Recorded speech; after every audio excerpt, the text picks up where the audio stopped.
इसमें कुछ खास बातें ऐसी भी हैं कि जिसपे रोशनी डालेंगे हमारे जनाब एडवोकेट शाहनवाज खान साहब।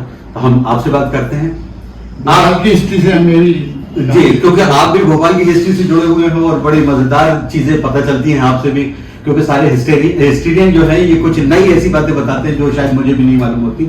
तो नई बात आपसे भी पता चलेगी और हमारे सुनने वाले देखने वाले हैं उनको भी पता चलेगी। देखिए, भोपाल के विलय के संबंध में मैंने बहुत रिसर्च किए हैं। मेरे पास बहुत दस्तावेज भी मौजूद हैं। जो आंखों देखी लोगों की राइटिंग है, जो कुछ लिखा है वो भी मेरे पास मौजूद है, जैसे हमने किताब में भी छापा है। और बड़े पैमाने पर मेरा इस सिलसिले में रिसर्च और बातचीत की है मैंने कई लोगों से। तो मैं चलता हूँ 1947 से, जब अंग्रेज सरकार ने पूरी हिंदुस्तान की रियासतों को ये कहा कि अब आज़ादी भोपाल की रोकी नहीं जा सकती, इसलिए अब हिंदुस्तान का गठन जरूरी हो गया है। इसलिए हम तमाम रियासतों से ये कहते हैं कि आप अगर हिंदुस्तान में रहना चाहते हैं तो आप वो डिसाइड कीजिए, पाकिस्तान में जाना चाहते हैं तो उसका फैसला कीजिए, या इंडिपेंडेंट रहना चाहते हैं तो फैसला कीजिए। और उसके बाद उन्होंने पूरी 682 रियासतों को इंस्ट्रूमेंट ऑफ एक्सेशन, विलय का दस्तावेज, वो पूरा जो है वो पूरे एक ही दस्तावेज था जो छपा हुआ था। और उनके उस दस्तावेज को पूरे हिंदुस्तान के राजे रजवाड़ों नवाबों को जो है वो भर के दस्तखत करके देना थे। एक फॉर्मेट बना लिया था। फॉर्मेट बना लिया था। हमने भी अपनी किताब में वो फॉर्मेट छापा है। उसमें साफ तौर पे यही बात थोड़ा जूम करके दिखाइए।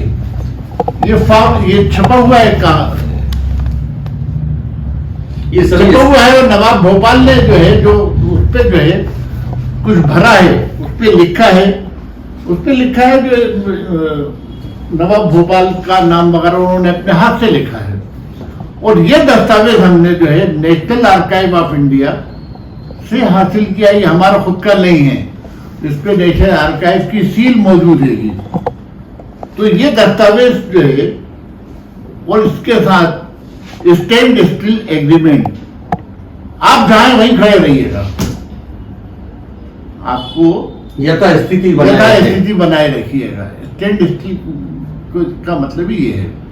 वो एग्रीमेंट भी था, उसमें उन्होंने ये कहा था कुछ डिपार्टमेंट्स आप जो है उस सिलसिले में जो है वो इसके ऊपर कुछ नहीं करेंगे, जैसे डिफेंस है, संचार है, और इस तरीके के दो चार डिपार्टमेंट उसकी लिस्ट दी हुई कि इस सिलसिले में आपको ये कोई कार्रवाई नहीं करेंगे। अच्छा, इसको हम ऐसा मान सकते हैं कि कार्यवाहक, जैसे कि उस बात पे आ रहा हूँ, उसी बात पे आ रहा हूँ। अब चूंकि जब 1947 में कोई कॉन्स्टिट्यूशन नहीं था, संविधान नहीं था, तो किस तरीके से हम जो है किसी की रियासत को ले लेंगे। इसलिए ये स्टैंड स्टिल एग्रीमेंट भी साइन किया गया और ये कहा गया कि आप अपने कॉन्स्टिट्यूशन में जरूरी तरमीम करके और रियासत का एडमिनिस्ट्रेशन जो है जब तक हम मर्ज न कर लें, भोपाल को आपकी रियासत को भारतीय संघ में कानूनी तरीके से शामिल न करें, तब तक आप कॉन्स्टिट्यूशनल हेड बने रहेंगे। ये लफ्ज इस्तेमाल किया था, कॉन्स्टिट्यूशनल हेड। और उसके बाद आप पॉपुलर गवर्नमेंट बनाएंगे, वहां पे अवाम के लोगों को जो लोग वहां पे स्वतंत्रता संग्राम में शामिल थे उनको शामिल करके आप बनाएंगे। तो ये जो है उस वक्त कोई जो है कॉन्स्टिट्यूशनल हेड जो है पूरी तमाम हिंदुस्तान की तमाम रियासतों को जिन्होंने इंस्ट्रूमेंट ऑफ एक्सेशन साइन कर दिए थे, वहां के राजाओं को, नवाबों को कॉन्स्टिट्यूशनल हेड बना दिया था। और उसी की वजह से जो है वो भोपाल में भी जो है वो आज़ादी भोपाल पे भी लागू हुआ और नवाब हमीदुल्लाह खां भोपाल रियासत के कॉन्स्टिट्यूशनल हेड बने रहे। ये समझौता 14 अगस्त 1947 से पहले तमाम रियासतों को साइन करके देना था, और उन्होंने भोपाल के जो है भोपाल वालों ने भी इस पर दस्तखत करके ही दे दी। चूंकि कुछ प्रशासनिक व्यवस्था भी नहीं थी, ना जो है वो भोपाल का कोई गवर्नर था, या भोपाल गवर्नमेंट ऑफ इंडिया की कोई प्रशासनिक व्यवस्था नहीं थी, कोई डिपार्टमेंट नहीं थे, कुछ नहीं थे। तो जब कॉन्स्टिट्यूशन ही नहीं था तो किस तरीके से हम भोपाल को या किसी भी रियासत को अपने पास ले सकते थे, इसलिए जो है ये व्यवस्था की गई थी। अब जो है पूरे हिंदुस्तान की 682 रियासतों को जो है हिंदुस्तान को कानूनी तौर के ऊपर शामिल करना था। उसमें यह भी शामिल था कि आपकी प्राइवेट प्रॉपर्टी कौन सी रहेगी, आपकी सरकारी प्रॉपर्टी कौन सी रहेगी, क्योंकि नवाब भी सरकार थे, राजा महाराज भी सरकार थे। तो ये डिसाइड होने में, क्योंकि प्रशासनिक व्यवस्था नहीं थे, एक दिन में तो हो नहीं सकता था, एक महीने में भी नहीं हो सकता था, एक साल में भी नहीं हो सकता था। तो भोपाल का नंबर बहुत बाद में आया, जब जो है भोपाल को मर्ज करने या रियासतों को मर्ज करने का मामला चल रहा था, तो भोपाल का नंबर सिलसिले से जो है देर में आया। तो भोपाल में फिर पोजीशन ये हुई कि भोपाल के कुछ लोग ये कहने लगे, कुछ जो है वो गलत अनासर कहें, हम नाम नहीं लेना चाहते कौन लोग थे, कुछ लोग ये कह रहे भाई जब हमारी रियासत जो है हिंदुस्तान में शामिल हो चुकी है तो फिर नवाब हेड कैसे बने हुए, इसलिए जो है हमारी सरकार को जो है वो उन्होंने जो है वो सरकार के खिलाफ, नवाबी सरकार के खिलाफ कुछ मूवमेंट चलाए जो 1 महीने चला। खैर बहरहाल ये बातचीत तो जो है 1949 में जो है गवर्नमेंट ऑफ इंडिया और नवाब के बीच में जो है बातचीत होती रही, ट्रांसफर ऑफ पावर की बातचीत को, क्या चीज आपके पास आएगी, क्या चीज जो है सरकार के पास जाएगी। ये बातचीत का सिलसिला वीपी मेनन जो है वो नवाब भोपाल के बीच चलता रहा, और ये खतो कदावत से भी जो है बीच में चलता रहता, 1949 से पहले भी चलता रहा। हमारे पास जो है जो मर्जर एग्रीमेंट कहते हैं, जिसको हम उसको ट्रांसफर ऑफ पावर कहते हैं, सत्ता हस्तांतरण कहते हैं, इंतजामिया की तब्दीली कहते हैं, वो एग्रीमेंट हमारे पास मौजूद है। और ये एग्रीमेंट हमारे पास जो है ये हमने जो भारत सरकार ने, गवर्नमेंट ऑफ इंडिया ने जो है वो व्हाइट पेपर जारी किया इंडियन स्टेट्स के मर्ज होने के लिए, इंडियन स्टेट्स के शामिल होने के लिए, जब ये जो हमने हासिल किया है ये भी जो है वो मौजूद है डोमेन पे, सरकारी डोमेन पे मौजूद है। वहां से हमने इसको निकाला है, और निकाल के हमने जो है जो सही जो है पोजीशन जो है वो हमने जो है मर्जर एग्रीमेंट के बारे में जो है पूरी सही बात बता है। भोपाल 14 अगस्त 1947 को भारतीय संघ में शामिल हो चुका था, इसमें कोई शक शुबे की गुंजाइश नहीं है। दस्तावेजी प्रमाणों से सही तरीके से, पूरे तरीके से प्रमाणित किया जा चुका है, और अब जो है ये इसके ऊपर कोई बहस मुबाहिसे की कोई गुंजाइश नहीं है। अब सवाल हो गया है सिर्फ सत्ता का हस्तांतरण का, और जो सत्ता हस्तांतरण का एग्रीमेंट जो हुआ उसमें भी साफ लिखा हुआ है, मैं वो कुछ बातें, ये 10 जो है आर्टिकल थे, इसमें कुछ जो है, एक तो जो श्वेत पत्र में लिखा हुआ है 30 अप्रैल 1949 को नवाब भोपाल द्वारा हस्ताक्षर किए गए थे, और 1 जून 1949 को भारत सरकार की ओर से एक प्रमुख आयुक्त ने राज्य का अधिग्रहण कर लिया था। ये क्लियर है कि 1 जून 1949 को ये कोई कंट्रोवर्सी नहीं है इसमें। अब जो है उसका जो भोपाल विलय का समझौता, ये जो है शुरू में दिया गया है।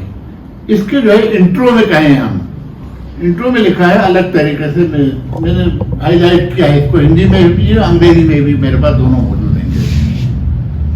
भोपाल राज्य, इसके बाद इसे राज्य कहा जाएगा, का प्रशासन एडमिनिस्ट्रेशन अपने हाथ में ले लिया जाएगा, वो भारत सरकार द्वारा किया जाएगा और स्थानांतरण की तारीख के बाद अगले 5 वर्षों की अवधि के लिए राज्य को मुख्य आयुक्त के प्रांत के रूप में प्रशासित किया जाएगा। ये हिंदी में है, अंग्रेजी भी आपको बता देता हूँ। The administration of the state of Bhopal herein after called the state shall be taken over and carried on by the government of India, and there for a period of 5 years next after the date of transfer of state will be administered as chief commissioner state। इसी में आगे लिखा है, और जबकि इस बात पर भी सहमति है कि 5 साल की इस अवधि की समाप्ति पर राज्य की भविष्य की प्रशासनिक व्यवस्थाओं की समीक्षा की जा सकती है, लेकिन हस्तांतरण की उक्त तिथि पर इस समझौते के तहत नवाब को सुरक्षित स्वामित्व और अन्य अधिकारों का प्रतिकूल प्रभाव डाले बिना। अब इसमें ही आगे आएगा आर्टिकल, पहला आर्टिकल जिसे हिंदी में अनुच्छेद कहते हैं। भोपाल के नवाब इसके द्वारा भारत को भोपाल राज्य के शासन, ये कानूनी जो है वो लैंग्वेज है जिसको लीगल लैंग्वेज है, इसको जो जिस तरीके से समझौते लिखे जाते हैं उसी तरीके से हम पढ़ रहे हैं। भोपाल के नवाब इसके द्वारा भारत सरकार को भोपाल राज्य के शासन के संबंध में पूर्व और विशेष अधिकार, क्षेत्राधिकार और शक्तियां सौंपते हैं। क्या मतलब ट्रांसफर ऑफ शक्तियां सौंपते हैं, और जून 1949 के पहले दिन राज्य के प्रशासन को उस सरकार को हस्तांतरित करने के लिए सहमत हो। हस्तांतरण का लफ्ज इस्तेमाल किया है, ट्रांसफर। इसमें यह कहीं नहीं है कि भोपाल राज्य को जो है भारत सरकार में शामिल किया जाए, ये कहीं नहीं है। ये आजादी का भी जिक्र, ये आजादी का भी कोई जिक्र नहीं है इसमें। हस्तांतरण करने के लिए सहमत होते हैं और इस अनुबंध में इसे हस्तांतरण की तारीख के रूप में संदर्भित किया गया है। क्या मतलब हुआ? ट्रांसफर ऑफ पावर, इंसानिया की तब्दीली, ट्रांसफर ऑफ पावर। तो ये जो है कि क्लियर मौजूद है कि ये समझौता जो है ट्रांसफर ऑफ पावर के सिलसिले में है।